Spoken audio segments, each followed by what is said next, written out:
नमस्कार मित्रों, मैं हूं शिवम सिंह और स्वागत है आप सभी का शिवम एकेडमिया के इस ऑनलाइन लर्निंग प्लेटफॉर्म पे। प्यारे मित्रों, साथियों, आग्र, अनुज, अनुजा, आज के इस वीडियो लेक्चर में जो CUET एग्ज़ाम होने वाला है यूजी के लिए, जो जनरल टेस्ट के क्वेश्चंस पूछे जाते हैं जिसमें रीजनिंग का एक पार्ट है, उसी पार्ट का एक टॉपिक हम कैलेंडर आज पढ़ने वाले हैं। हम उतना ही पढ़ेंगे जितना आपके एग्ज़ाम के लिए रेलिवेंट होगा। दूसरी चीज़ ये है कि आप DDU या लखनऊ यूनिवर्सिटी की तैयारी कर रहे हैं तो उसमें जो रीजनिंग का क्वेश्चन पूछे जाते हैं उस वाले सेगमेंट को आप क्या कर सकते हैं, इस वीडियो के माध्यम से आप कवर कर सकते हैं। तो आज का जो वीडियो लेक्चर है वो बेसिकली डिपेंडेंट अपन है कैलेंडर पे, और ये कैलेंडर बड़ा ही ज़बरदस्त टॉपिक है और इस टॉपिक से बहुत सारे क्वेश्चन बनते हैं। इसमें बेसिकली हम 3 टाइप से या 4 टाइप के क्वेश्चन हम पढ़ लेंगे, और सबसे ज़्यादा ज़रूरी है कि जो चीज़ें मैं जैसे बताऊंगा वैसे ही सीक्वेंस वाइज आपको क्या करना है, कवर करना है। ठीक है, और जहाँ तक मैं बताऊंगा वहाँ तक कवर करना है, और आपकी एग्ज़ाम के लिए बस उतना ही पूछा जाएगा जितना मैं बताऊँगा। ठीक है, टॉपिक पढ़ने के लिए बहुत लंबा है, लंबा समय वीडियो बन सकता है, लेकिन कोशिश करेंगे कि एक ही वीडियो में ये सारी चीज़ें ख़त्म करने की कोशिश करेंगे। ठीक है, तो चलिए हम स्टार्ट करते हैं इस वीडियो को। सबसे पहले कि कैलेंडर में हम एक बात कर लेते हैं, एक नॉर्मल ईयर होता है और एक लीप ईयर होता है। एक होता है हमारे पास नॉर्मल ईयर और एक होता है हमारे पास लीप ईयर। ये 2 ईयर होते हैं। एक नॉर्मल ईयर ये होता है कि जिसमें हम फरवरी का जो माह होता है, ठीक है, वो कितनी का होना चाहिए, 28 का, और लीप ईयर में हमेशा फरवरी का जो माह होना चाहिए वो 29 का। सर ये महीने वाले तो बात समझ में आ रही है, हम कैसे जानेंगे कि नॉर्मल ईयर है? यानी ये समझ लीजिएगा, अगर टोटल 1 ईयर में 365 अगर डेज हैं, इसको हम मान लेते हैं नॉर्मल ईयर, और वहीं लीप ईयर की बात करें तो 366 डेज होता है। ठीक है, क्या मानेंगे इसको? तब हम लीप ईयर मानेंगे। सर ये तो बात समझ में आएगी, फरवरी अगर 29 का महीना होगा और 366 दिन हो रहे हैं टोटल साल में, तो हम मान लेंगे इसको लीप ईयर है। नॉर्मल ईयर क्या होता है, फरवरी माह 28 का होगा और 365 डेज होंगे। ये भी बात क्लियर है। सर ये बता दीजिए कि कैसे ईयर में कैलकुलेट करेंगे। ध्यान रहे, अगर मैं कहूँ कि 2024 चल रहा है, आज आपको डेट पता है कि आज डेट आपका 21 अप्रैल 2024 है। तो ये 24 जो है, क्या ये लीप ईयर है कि नहीं है, इसको चेक करने के लिए क्या करते हैं, हमेशा लास्ट के 2 डिजिट को हमेशा 4 से डिवाइड करते हैं। अगर वो 4 से पूरी तरह से डिवाइड हो जाएगी तो वो जो साल होगा वो क्या कहलाएगा, लीप ईयर कहलाएगी। अगर वो साल पूरी तरह से डिवाइड नहीं होता है तो हम ये कहेंगे कि वो लीप ईयर नहीं है, यानी वो नॉर्मल ईयर है। जैसे 2024 है तो हमें लास्ट का 2 डिजिट चेक करना है, तो 24 divided by 4 is equal to, हम क्या कर सकते हैं, 8। ठीक है, तो हम क्या करेंगे, 4 से कितनी बार में जाएगा, ये करिए, 6 कट जाएगा, यानी पूरी तरह से ये 0 वैल्यू हो गई। यानी ये जो ईयर है ये क्या कहलाएगा, लीप ईयर कहलाएगा। बात समझ आ रही है? यानी ऐसा ईयर जिसके लास्ट 2 डिजिट अगर 4 से डिवाइड हो जाते हैं तो वो सब के सब क्या कहलाते हैं, लीप ईयर कहलाते हैं। ठीक है, तो कुछ क्वेश्चन है जैसे करके दिखाइए। अगर मैं पूछूं इसमें लीप ईयर कौन सा है, ध्यान दीजिएगा, 2023, 2024, 2000। उसी के साथ साथ अगर मैं कहूँ कि 2047, 2048, अगर मैं फिर से पूछूं कि 1998, फिर मैं पूछूं 1996, मैं फिर पूछूं 1988 और मैं फिर पूछ दूं 1947। इसमें आपको लीप ईयर पहचानना है और देखना है कि कौन सा लीप ईयर है। तो ध्यान से क्या करेंगे, अगर इसको हम 4 से डिवाइड करेंगे तो क्या ये वैल्यू 4 से डिवाइड है, नहीं है। अगर ये नहीं है तो ये लीप ईयर नहीं होगा।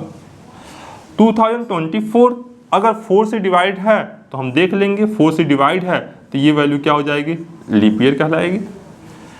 ध्यान रहे इस कंडीशन में अभी हम बता रहे हैं कि ये लीप ईयर है कि नहीं है। पहले क्या करेंगे, लास्ट वाली चीज़ों को देखने करते हैं। ये अगर 4 से डिवाइड करते हैं तो देखिए 4 से डिवाइड नहीं है, यानी ये नॉर्मल ईयर है, नहीं लीप ईयर नहीं है। 2048 अगर 4 से डिवाइड करते हैं तो ये पूरी तरह से डिवाइड है, यानी ये लीप ईयर की कैटेगरी में आता है।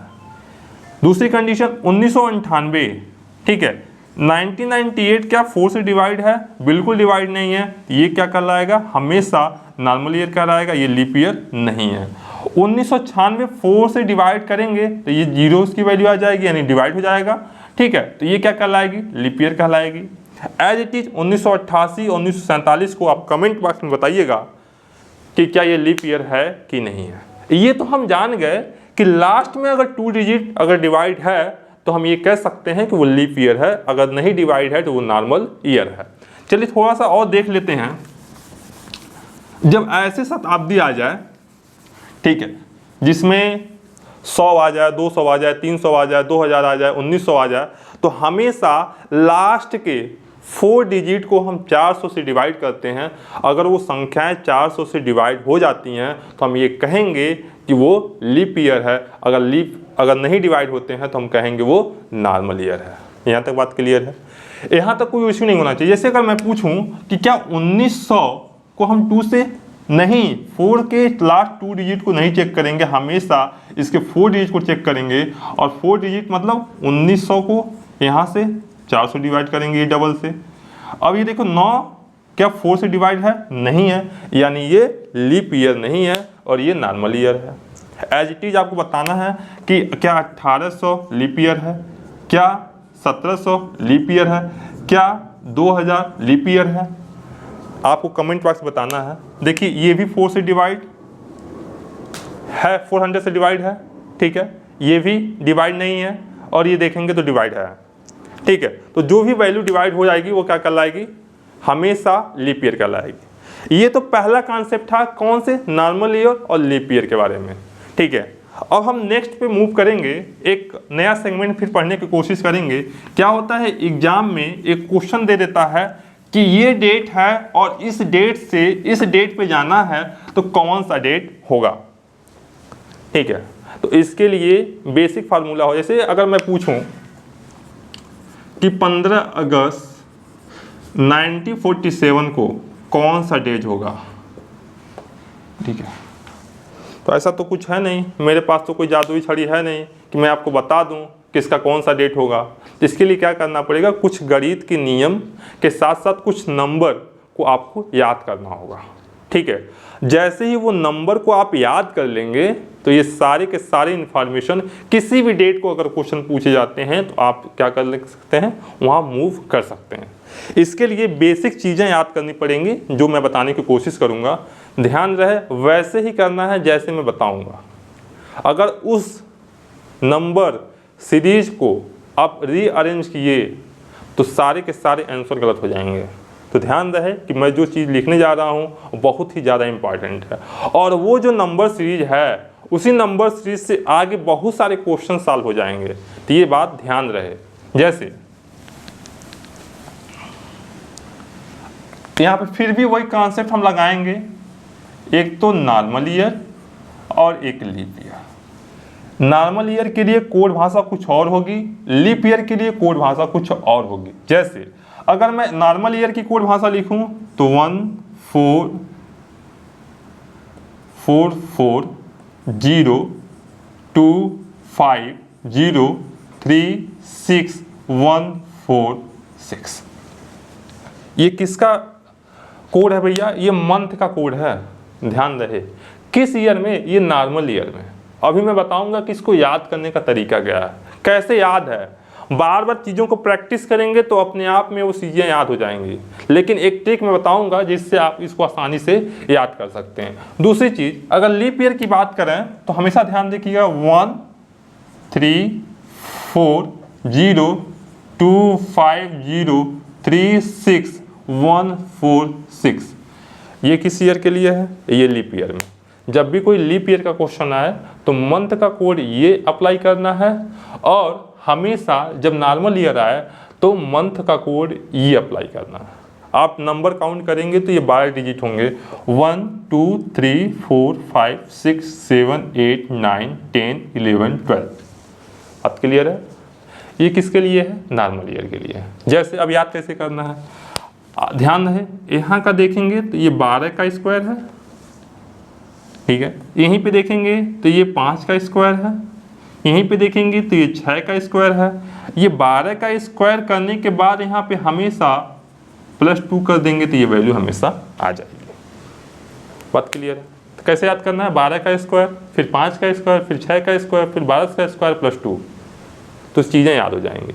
ऐसे 144025036 अब same as it is leap year में है, लेकिन पहले के 2 नंबर को क्या करना है, एक एक माइनस करना है। जैसे यहाँ 1 है, 1 में से 1 माइनस करेंगे तो 0 हो जाएगा। अब 4 में से 1 माइनस करेंगे तो क्या हो जाएगा, 3 हो जाएगा।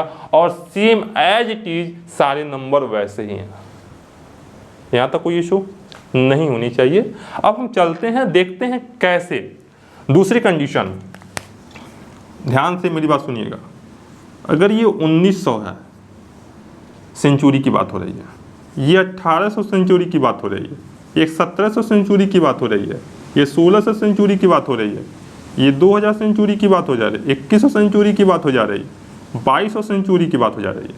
जब भी इस वाले का आएगा तो इसकी वैल्यू हमेशा 0 होगी।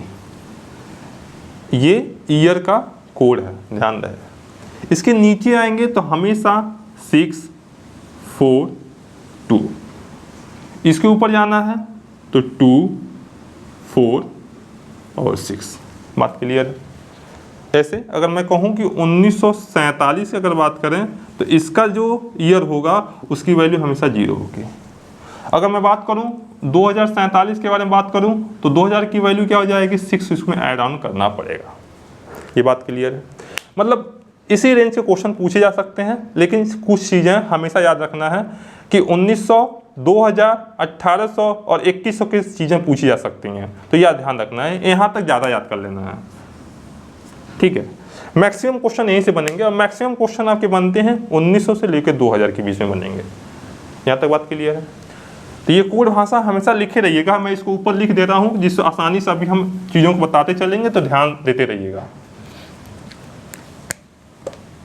देखिए 1900, 2000, 2100, 1800, 1700। बात क्लियर है? इसको 0, इसको 6 4 ऐसे जाएंगे तो 2, अब फिर 2 के बाद क्या जाएगा 0, तो ऐसे आगे बढ़ते चले जाएंगे, कोई दिक्कत नहीं है। यहाँ पे 2 4 और 1600 में आ जाएंगे तो आपका 6 हो जाएगा, फिर इसके बाद आएंगे 0 हो जाएगा। ये बात क्लियर है? तो ये तो मंथ का कोड हो गया, ये ईयर का कोड हो गया। अब कैसे कैलकुलेट करना, ध्यान से मेरी बात सुनिएगा। हाँ, एक वन चीज़ और, डेज के लिए अगर कोई वैल्यू 1 आती है, क्या रिमाइंडर, तो हमेशा हम मानेंगे कि वो संडे है। 2 आएगा तो मंडे, 3 आएगा तो ट्यूसडे, 4 आएगा तो वेडनेसडे, 5 आएगा तो थर्सडे, और 6 आएगा तो हो जाएगा फ्राइडे, और अगर 0 आता है तो वहाँ पे सैटरडे आपको काउंट करना है। मतलब इसमें कहीं सीक्वेंस में गड़बड़ी मत करिएगा। बात क्लियर है? अब मैं चीज़ों को सिखाने के स्टार्ट करता हूँ। सबसे पहले आज का ही डेट ले लेते हैं, कैसे कैलकुलेट करें। हमें नहीं पता कि आज कौन सा दिन है, लेकिन हम इस नंबर कोड के माध्यम से आज का डेट हम कैलकुलेट कर लेंगे। जैसे आज आपका डेट है 21 अप्रैल 2024। क्या ये बात क्लियर है? ध्यान से मेरी बात सुनिएगा। ये देखिए, सबसे पहले चेक करना है लीप ईयर है कि नहीं है। इसको पहले 4 से डिवाइड करेंगे तो क्या ये लीप ईयर है कि नहीं है? तो लीप ईयर है, तो लीप ईयर में हमेशा ये वाला कोड को फॉलो करेंगे। क्लियर है? तो सबसे पहले क्या करेंगे, 21 है तो 21 को लिख लेंगे। अप्रैल का महीने का कोड कितना भैया, तो देखो जनवरी, फरवरी, मार्च, अप्रैल का महीने का कोड क्या है 0। यहाँ तो कोई इशू। अब ये देखो 2000 वैल्यू है, तो 2000 की वैल्यू क्या लिखा है मैंने 6 लिखा है, तो सबसे पहले 6 लिख लीजिएगा और एज इट इज ये जो लास्ट की 2 डिजिट नंबर है इसको एज इट इज लिख लेना है। बात क्लियर? अब क्या करना है, ये 24 को हमेशा 4 से डिवाइड करना है, जितनी बार डिवाइड हो जाए वो वैल्यू लिखनी है। तो कितनी बार डिवाइड हो जाएगा, 6 बार में, 6 चौको 24। ये बात क्लियर है। अब क्या करना है, इसको ऐड करना है। ऐड करेंगे तो ध्यान से मैथ सुनिएगा, 1 6 7 और 7 4 कितना हो जाएगा 11 और 11 और 1 6 कितना हो जाएगा 17। कैरी कितना हो गया 1 2 2 2 4 अब 4 1 5 कितना हो गया 57। 57 हो गया। 57 को हमेशा 7 से डिवाइड करेंगे। ठीक है, 7 से जैसे डिवाइड करेंगे तो कितनी बार में जाएगा, आपको पता है कितनी बार में जाएगा कि 8 बार में, ये 56 बार में चला जाएगा। ठीक है, वैल्यू कितनी बचेगा, रिमाइंडर 1। और जब 1 की वैल्यू आ गई तो हमें पता चल गया कि 1 के लिए हम संडे का उपयोग करते हैं, यानी 21 अप्रैल 2024 को कौन सा दिन होगा, संडे। देखिए हमें नहीं पता था कि कैसे आज संडे है कि नहीं है, लेकिन एक नंबर कोड के माध्यम से हमने 21 अप्रैल 2024 का डेट का दिन हमने कैलकुलेट कर लिया। ऐसे ही एग्जाम में बहुत सारे क्वेश्चन आते हैं, पूछ देगा। ध्यान से मेरी बात सुनिएगा, यहाँ तक बात क्लियर है। एक कोड देते हैं समझने के लिए। अब भी हमने बात की थी कि 15 अगस्त 1947 को कौन सा दिन होगा। ठीक है, same as it is apply करना है। जैसे 15 को पहले 15 लिख लेना है। देखो 47 है, 47 लीप ईयर नहीं है क्योंकि 4 से डिवाइड करेंगे तो 4 से डिवाइड नहीं होगा, तो ये नंबर कोड अप्लाई होगा। तो कौन सा महीना, अगस्त। तो जनवरी फरवरी मार्च अप्रैल मई जून जुलाई अगस्त। ठीक है, तो अगस्त का कोड क्या है 3 लिख लेंगे। ये देखो 2, ये 1900 की वैल्यू है तो 1900 की वैल्यू क्या हो जाएगी 0, ऐड कर लेंगे। ये 47 को एज इट इज 47 हमको क्या कर लेना है, उतार लेना है। फिर 47 को क्या करना है, हमेशा 4 से डिवाइड करना है। जितनी बार में डिवाइड हो जाए वो वैल्यू लिखनी है, जो भी शेषफल है उससे कोई मतलब नहीं है हमें। जैसे 47 है, 47 को अगर 4 से डिवाइड करेंगे तो कितना हो जाएगा 4 1 जा 4। ठीक है, 7 को 7 1 जा 4 1 जा 4। रिमाइंडर से कोई मतलब नहीं, कितनी बार में डिवाइड हो जा रहा है 11 बार। यहाँ तक कोई इशू नहीं होनी चाहिए। फिर इसको ऐड करेंगे, देखेंगे कि 5 और 3 कितना हो गया 8, और 8 और 7 कितना हो गया, कैलकुलेट करिएगा। 8 और 7 कितना हो गया 15, और 15 1 कितना हो गया 16। कैरी कितना हो गया 1। 4 1 और 4 5 और एक 6 और 6 1 7। बात क्लियर है, या तो कोई इशू नहीं होनी चाहिए। आपको पता है कि 76 को अगर हम 7 से डिवाइड करें तो ये हमेशा 1 बार में चला जाएगा। ठीक है, और ये हमेशा देखेंगे कि ये वैल्यू हमेशा 0 हो जाएगी क्योंकि कट जाती है। और ये 6 आ जाएगा तो 6 क्या है, क्या 7 से जाएगा नहीं, तो ये 6 क्या हो जाएगा, रिमाइंडर हो जाएगा, यानी शेषफल हो जाएगा। और 6 को क्या करेंगे, अपने कोड भाषा में देखेंगे कौन सा दिन है, तो 6 को आप पाएंगे कि फ्राइडे है। यानी 15 अगस्त 1947 को कौन सा दिन था, तो आपको ध्यान रखना है कि फ्राइडे। ये बात क्लियर है। यानी अब कोई भी डेट अगर दे दे, अगर पूछ ले कि कौन सा दिन है, तो क्या इस नंबर कोड के माध्यम से आप उसको आसानी से ज्ञात कर सकते हैं। इसमें कोई इशू नहीं होना चाहिए। अब मैं नेक्स्ट मूव करता हूं कि सर एक क्वेश्चन बहुत पूछे जाते हैं कि अप्रैल का महीना का सेम डेट सेम दिन कौन से महीने में आएगा, ये ज़्यादा इंपॉर्टेंट है। तो हमें फिर वही नंबर कोड के माध्यम से मैं बताने की कोशिश करूंगा कि कौन सा महीना एज इट इज पड़ेगा। जैसे ये नोट कर लीजिएगा और स्क्रीनशॉट जरूर ले लीजिएगा। ठीक है, चलिए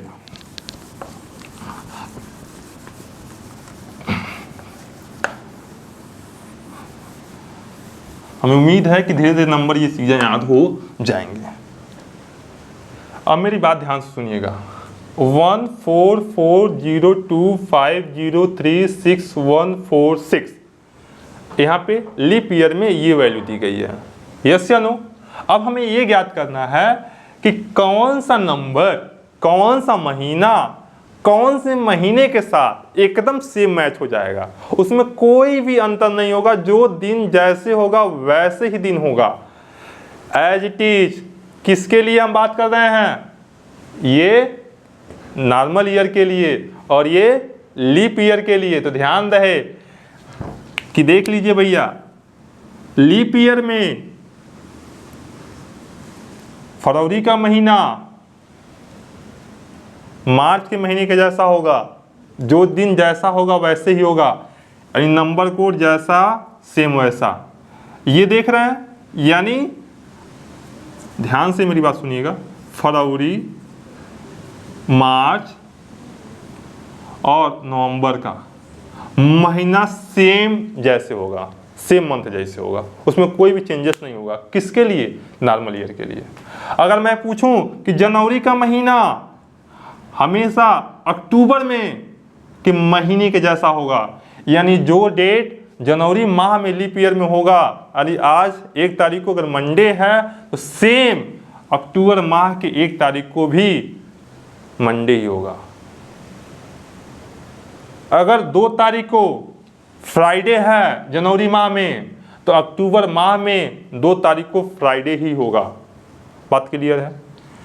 देख लीजिए, यानी जनवरी का महीना अक्टूबर के महीने के जैसा होगा, फरवरी मार्च का महीना नवंबर के जैसा होगा, अप्रैल का महीना, ठीक है, जनवरी, फरवरी, मार्च, अप्रैल, मई, जून, जुलाई, यानी अप्रैल का महीना जुलाई के जैसा होगा। बात क्लियर है? और कोई बची वैल्यू? ठीक है। अब ध्यान से, अब जो महीना बच गया जिससे कोई मैचिंग नहीं हो रहा है, वो महीना किसी महीने के साथ रिपीट नहीं होगा। यहाँ बात क्लियर है? जैसे मैं एक बार और समझाने की कोशिश करता हूँ। अगर ये पूछ दे कि 15 अगस्त 1947 को फ्राइडे था, ध्यान से मेरी बात सुनिएगा, तो 1 2 3 4 5 6 7, ठीक है, 8, ठीक है। अगर मैं पूछ दूं कि 15 सितंबर 1947 को कौन सा दिन होगा, या तो आप उसको डिवाइड करके 7 से डिवाइड करें और 8 डेज निकाल लें और उसके बाद कैलकुलेट करें, या हम एज इट इज, हमें पता है कि ये नॉर्मल ईयर है और नॉर्मल ईयर में हमने देखा कि अगस्त का महीना का दिन 3 दिन है, यानी इससे 3 दिन बढ़ा होगा, यानी पहले फ्राइडे 15 अगस्त 1947 को अगर फ्राइडे है तो 15 सितंबर 1947 को ये 3 दिन बढ़ जा रहा है। 3 से कितने जाने में कितना दिन हो रहा है भैया? कितने दिन? +3। तो हम इसमें +3 कर देंगे, और जैसे ही +3 करेंगे तो सैटरडे, संडे और फिर मंडे दिन हो जाएगा। यहाँ तक बात क्लियर है? हमें उम्मीद है कि आपको ये चीज़ें समझ में आ रही होंगी। अगर नहीं समझ में आ रही होंगी तो कमेंट बॉक्स आपके लिए खुला हुआ है, कमेंट बॉक्स में ज़रूर कमेंट करिएगा, तो मैं फिर नेक्स्ट वीडियो में बना दूंगा। लेकिन आपको नहीं समझ में आएगी तो कमेंट बॉक्स जरूर करिएगा, तभी तो हमें पता चलेगा कि आपको चीज़ें समझ में आ रही हैं कि नहीं आ रही हैं। ये बात क्लियर है? अगर मैं एज इट इज पूछ लूँ कि सर जनवरी का लीप ईयर में जनवरी का महीना क्या अप्रैल के महीने के सेम जैसा होगा? बिल्कुल होगा। देखिए ये सेम मैच कर रहा है, कोई दिक्कत? यहाँ देखिए ये 4 से महीना मैच कर रहा है, कोई दिक्कत? ठीक है। ये 3 का महीना इस 3 से मैच कर रहा है, ये 6 का महीना ये 6 कर रहा है, ठीक है।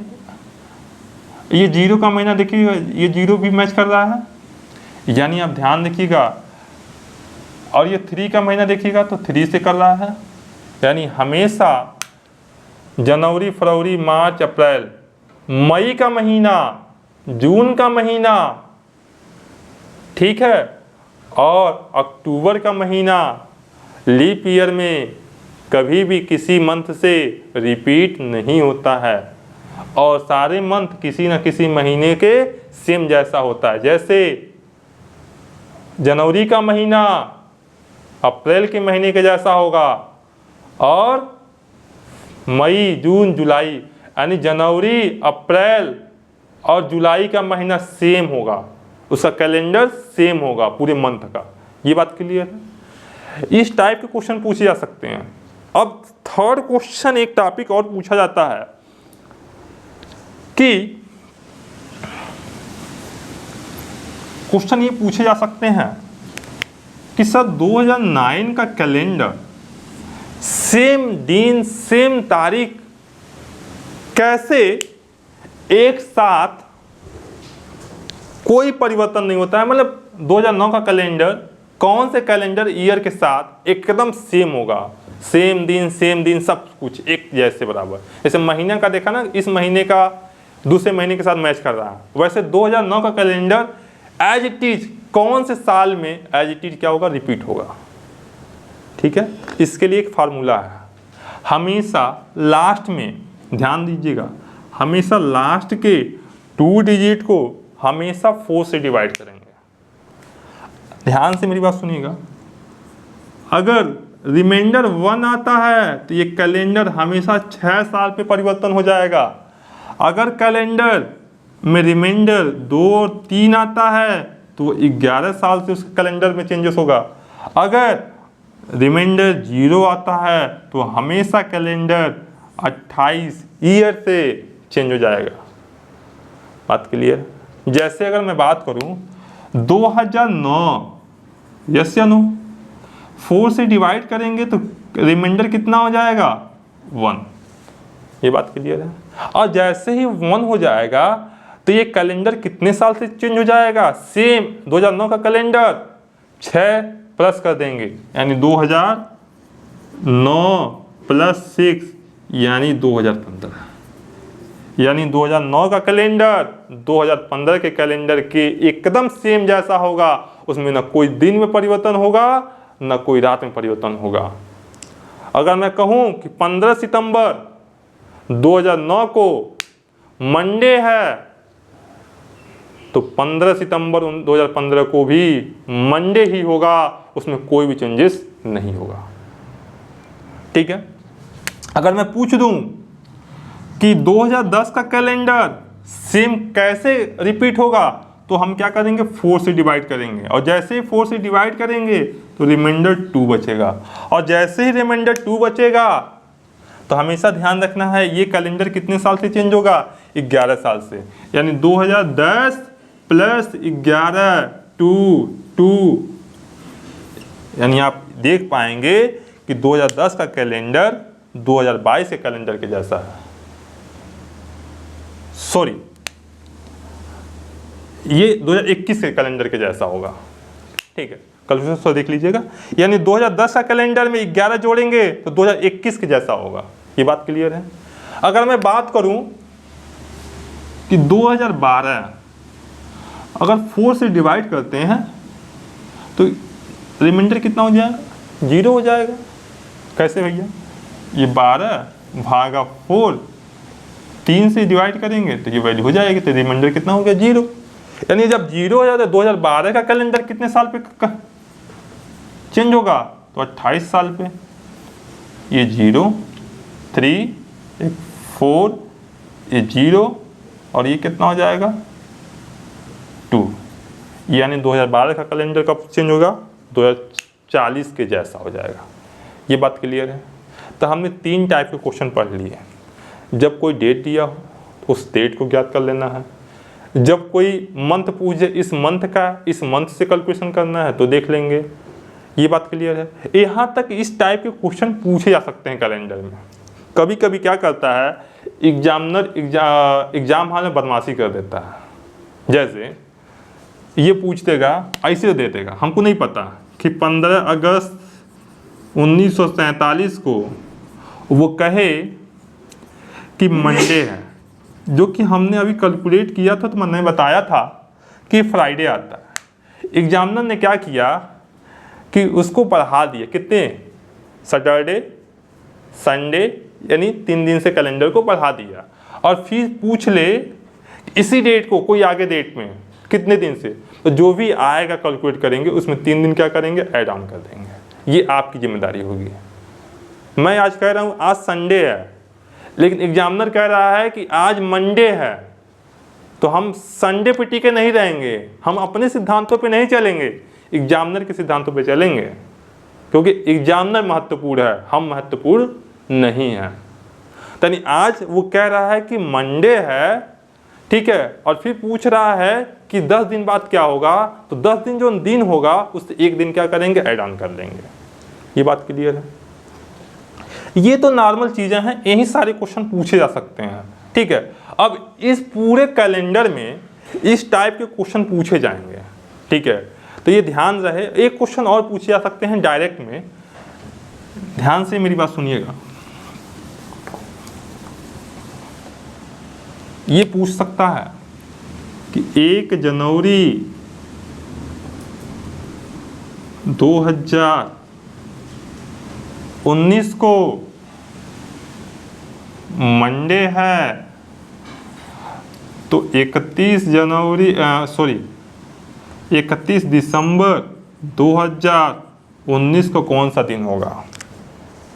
ध्यान से मेरी बात सुनिएगा। जब ये नॉर्मल ईयर होगा तो 1 जनवरी 2019 को जो दिन होगा, 31 दिसंबर 2019 का वही दिन होगा, इसमें कोई भी चेंजेस नहीं होगा, कोई भी चेंजेस नहीं होगा, यानी ये मंडे हो जाएगा। ध्यान से मेरी बात सुनिएगा। अगर मैं कहूँ कि अगर लीप ईयर है तो लीप ईयर में हमेशा 2 डेज से 1 डे से क्या हो जाएगा, एक्स्ट्रा हो जाएगा। अगर मैं पूछूं कि 1 जनवरी 2012 को अगर मंडे है, ठीक है, तो मैं पूछूं कि 31 दिसंबर 2012 को कौन सा दिन होगा, तो आप बोलेंगे कि यहाँ पे ट्यूसडे हो जाएगा। क्यों? इस माह में आने वाला फरवरी 28 से क्या हो जा रहा है, 29 हो जा रहा है, और एक दिन एक्स्ट्रा होगा तो एक दिन से कैलेंडर क्या हो जाएगा, बढ़ जाएगा। बात क्लियर है। हमें उम्मीद है कि ये सारे के सारे कॉन्सेप्ट आपके एग्जाम में कहीं ना कहीं इसी टाइप के क्वेश्चन पूछे जा सकते हैं। और CUT के लिए, UG के लिए कर रहे हैं, चाहे DDU एंट्रेंस के लिए कर रहे हैं, तो कैलेंडर से इतने वैरायटी के क्वेश्चन पूछे जा सकते हैं, ठीक है। मैंने थोड़ा सा जल्दी में पढ़ाने की कोशिश की है, इसलिए कि इतना ही टाइप के आपके एग्जाम में क्वेश्चन बन सकते हैं। मैं ये नहीं कह रहा हूँ कि कैलेंडर पूरी तरह से पूरा मैंने पढ़ा दिया है, लेकिन आपके एग्जाम के पॉइंट ऑफ व्यू से जितने भी टाइप के क्वेश्चन बन सकते हैं, मैंने जितने भी प्रीवियस क्वेश्चन देखे हैं, सारे के सारे क्वेश्चन इसी आइडियोलॉजी पे और इसी मेथड से सारी चीज़ें फिनिश हैं।